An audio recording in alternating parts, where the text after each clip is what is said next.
بسم اللہ الرحمن الرحیم. مجھے صرف ایک ایڈ تو بڑا زبردست تھا، لیکن میں ایڈ میں یہ دیکھ رہا تھا کہ وہ ینگ کپل ہے اور وہ جو آدمی ہے اس نے تو جیکٹ سوٹ اور انگریزی کپڑے پہنے ہیں، اور وہ جو بوڑھے دکھائے ہیں انہوں نے پاکستانی کپڑے پہنے ہوئے ہیں. اب پتہ نہیں اسی کیا میسج پہنچانے کی کوشش کی ہے. بسم اللہ الرحمن الرحیم.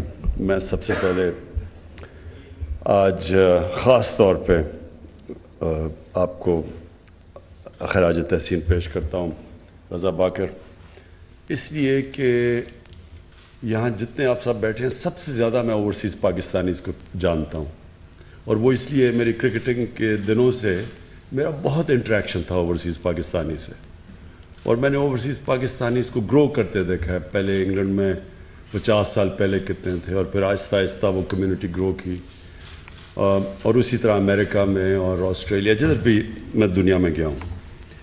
تو اوورسیز پاکستانیز مجھے کبھی پالیٹکس میں آنے سے پہلے بھی اور جب سے 25 سال سے پالیٹکس میں ہوں، میں ہمیشہ یہ کہتا ہوں کہ ہمارا جو سب سے بڑا ایسٹ ہے وہ اوورسیز پاکستانی ہے، اور ہم نے بدقسمتی سے اس ایسٹ کو بالکل جس طرح باقی ہمارے ایسٹس ہیں پاکستان میں جو ہم نے ان کو پوری طرح یوٹیلائز نہیں کیا، لیکن سب سے کم ہم نے اوورسیز پاکستانیز کا فائدہ اٹھایا.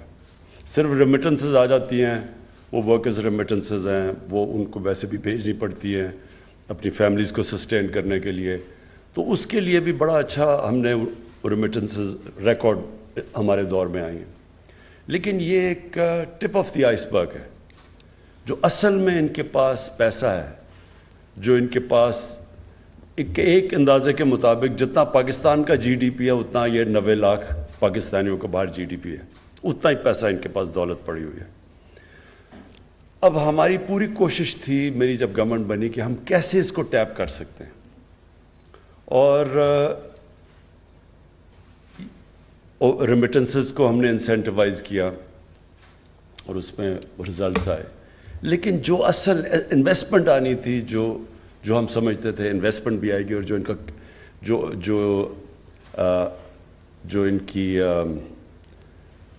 ٹیکنیکل سکلز ہیں، جو یہ پروفیشنلز ہیں جو ہر قسم کے شعبے میں کمپیٹ کر کے آؤٹسٹینڈنگ پاکستانیز بیٹھے ہوئے ہیں، ان کو ہم نے انوائٹ کرنا تھا پاکستان میں. بدقسمتی سے ہم وہ انوائرمنٹ نہیں دے سکے جس سے ہماری بیسٹ برینز پاکستان میں آ سکے. ہمارا جو سسٹم ہے اس کو آہستہ آہستہ امپروو کر رہے ہیں، اور کوئی بھی سسٹم جس میں غلط پریکٹسز چلی جائیں اس کو بڑا مشکل ہوتا ہے کہ ایک دم آ کے آپ چینج کر سکیں. لیکن وہ ہم کوشش کر رہے ہیں کہ آہستہ آہستہ جو بھی رکاوٹیں ہیں، جو ٹاپ پروفیشنلز جن کو ہم پاکستان میں لے کے آئیں، ان کے لیے ہم آسانیاں پیدا کرتے جائیں اور ان کے لیے ان کو انسینٹیوائز کریں. وہ تھوڑا ٹائم لگ رہا ہے اس میں. تو ہم جو ان کا ہم فائدہ پروفیشنلز کا اٹھا سکتے تھے، بدقسمتی سے وہ ابھی تک ہم پوری طرح اٹھا نہیں سکے کیونکہ وہ سسٹم ہمارا ریسیپٹیو نہیں ہے. جو دوسری چیز ہے کہ وہ انویسٹ کریں آ کے پاکستان میں. انویسٹمنٹ میں جو سب سے بڑی رکاوٹ ہے وہ کرپشن ہے. جب ایک سسٹم کرپٹ ہے تو وہ ایکسپیکٹ کریں کہ جو ان ملکوں کے اندر جدھر کرپشن نہیں ہے اور وہاں عادی ہو جاتے ہیں، کرپشن فری سوسائٹیز میں جب وہ عادی ہو جاتے ہیں کام کرنے کے لیے، ان کے اندر وہ پھر کرپٹ نظام میں کام نہیں کر سکتے، اور ان کی بڑی رکاوٹ ہے. اور میں نے اوور دی ایئرز بڑے پاکستانیوں کو ملا جنہوں نے کوشش کی پاکستان میں بزنس کرنے کی، اور آخر میں ہاتھ کھڑے کر کے واپس چلے گئے. تو یہ جو دوسرا چیلنج ہے ہمارا کہ کس طرح ہم نے ان کی انویسٹمنٹ لے کے آنی ہے پاکستان میں، کیسے یہ اس سسٹم میں ان کے لیے سیف گارڈز ہوں جو انفارچونیٹلی ایک کرپٹ سسٹم میں وہ چل نہیں سکتے.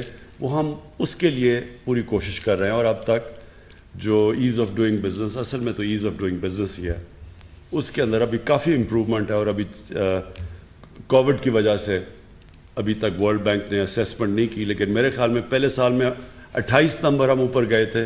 میرے خیال میں جو ابھی ہم نے امپروومنٹس کیے اور انشاءاللہ ہمارا نمبر اوپر چلا جائے گا.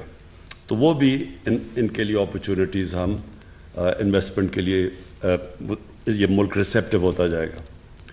اور اب آ گیا کہ جو سب سے ایک آدمی کام کرنے باہر جاتا ہے، پیسے بناتا ہے، مزدور بھی ہو لیکن بزنسز بھی ہیں، ان کی ہمیشہ کوشش ہوتی ہے کہ پاکستان میں گھر بنایا جائے. اور اس کے لیے ان کے لیے بہت بڑے پرابلمز ہیں. سب سے بڑا پرابلم یہ ہے کہ یہاں جو قبضے گروپ بیٹھے ہوئے ہیں وہ آ کے بیچارے اپنا کوئی مشکل سے پیسہ بنا کے، بڑے لوگوں نے مجھے اس کے اوپر یہ پچھلے 25 سال میں بڑے لوگوں نے مجھے کہا کہ انہوں نے محنت کر کے ایک پلاٹ لیا اور تھوڑے سالوں کے بعد پتہ چلا اس کے اوپر قبضہ ہو گیا، اور پھر وہ عدالتوں کے چکر لگاتے رہتے اور نہیں کر سکتے، اور اینڈ میں وہ پھر جو قبضہ کرتا ہے اس کو سستا پیسے پہ اس سے پھر لے کے تو سیٹل کر لیتے ہیں. کئی دفعہ ان کے اوپر ہی کیس ہو جاتے ہیں، اپنا پلاٹ کا قبضہ ہوتا ہے اور اپنے اوپر ہی کیس ہو جاتا ہے. تو یہ پورا ایک ریکٹ بنا ہوا ہے پاکستان میں قبضہ گروپ کا. ان کے اوپر تو ہم جہاد کر رہے ہیں نا اس وقت. قبضہ گروپ کے اوپر پوری طرح جو میری گورنمنٹ ہے وہ اپنے جو ہمارے صوبے ہیں، کیونکہ پروونشل سبجیکٹس بھی ہیں یہ، اس کے اوپر تو ہم پورا زور لگا رہے ہیں.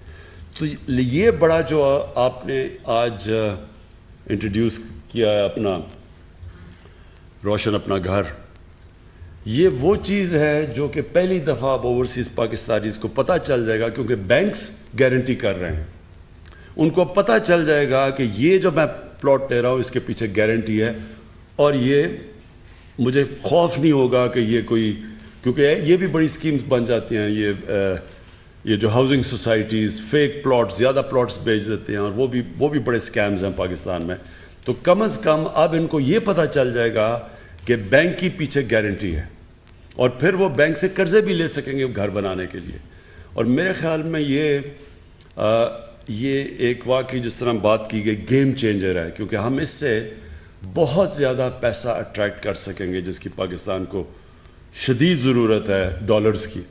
کیونکہ جب تک ہماری ایکسپورٹس اس لیول پہ نہیں پہنچتی تو ہمیں یہ جو گیپ ہے بیچ میں امپورٹ اور ایکسپورٹ کا، وہ صرف ایک ہی طرح شارٹ ٹرم میں ہم فل کر سکتے ہیں اوورسیز پاکستانیز اگر وہ شرکت کریں. یہ جس طرح روشن ڈیجیٹل اکاؤنٹس اور یہ پھر اس طرح یہ جو اپنا گھر ہے، ان سکیمز میں اگر وہ شرکت کریں گے تو انشاءاللہ یہ جو ہمارا اس وقت کرنٹ اکاؤنٹ کا مسئلہ بنا ہوا ہے، کیونکہ جیسے جیسے ہماری اکانومی اٹھ رہی ہے، امپورٹس بڑھتی جا رہی ہیں، اور ہمیں وہ جو گیپ فل کرنے کے لیے یہ انشاءاللہ اگر یہ ہماری اسکیم چل گئی، میں پورا کنونس ہوں کہ یہ اسکیم ہی ہمیں وہ گیپ بیچ میں جو کرنٹ اکاؤنٹ کے اندر ہے وہ فل کر سکتی ہے. اور مجھے یہ آخر میں میں کنونسڈ ہوں کہ ہم اب اس راستے پہ نکل گئے ہیں کہ ہم جو ہمارا مین پاکستان کا جو باہر اتنا بڑا اثاثہ ہے 90 لاکھ پاکستانی، ان کو ٹیپ کر سکتے ہیں انویسٹمنٹ کے لیے. اور شروع ہوگا گھروں سے، اور پھر انشاءاللہ آہستہ آہستہ جیسے ہمارا سسٹم ٹھیک ہوتا جا رہا ہے یہ اور بھی جگہ انویسٹ کر سکیں گے. اور وہ ہوگی جو پاکستان کی انشاءاللہ جو ہم دیکھ رہے ہیں کہ ہمارا جو ملک اٹھ رہا ہے، تو وہ ایسی گروتھ ہوگی، وہ گروتھ ریٹ ایسی ہوگی کہ وہ پھر سسٹین کرے گی. نہیں تو ہر باری ہوتا ہے کہ ہماری گروتھ شروع ہوتی ہے، امپورٹس اتنی بڑھ جاتی ہیں، ہمیں IMF کے پاس جانا پڑتا ہے، وہ سکویز کرتے ہیں، پھر ہم نیچے چلے جاتے ہیں. تو انشاءاللہ یہ اگر ہمارا کامیاب ہو گیا تو یہی ایک سسٹینیبل گروتھ کی طرف پاکستان نکل جائے گا. اور اس کے ساتھ ساتھ ہم فیسیلیٹیٹ کریں گے اپنے اوورسیز پاکستانیز کو کہ وہ اپنا گھر بھی بنا سکیں، زمین پہ بھی انویسٹ کر سکیں، ان کو یہ خوف نہ ہو کہ ان سے کوئی فراڈ ہوگا. تو میں رضا باقر آپ کو، آپ کی ٹیم کو خاص طور پہ اس کے لیے خراج تحسین پیش کرتا ہوں. اور یہ جو آپ جس طرح سوچتے ہیں آپ کہ کانسٹنٹلی ہمیں اب سوچنا چاہیے کہ اور کون کون سے طریقے ہیں کہ ہم اوورسیز پاکستانیز کو اٹریکٹ کر سکیں جو ان کا پیسہ باہر پڑا ہوا ہے، کیسے ہم ان کو کانفیڈنس دے کے اپنے ملک میں ان کے ڈالرز اٹریکٹ کر سکیں. شکریہ.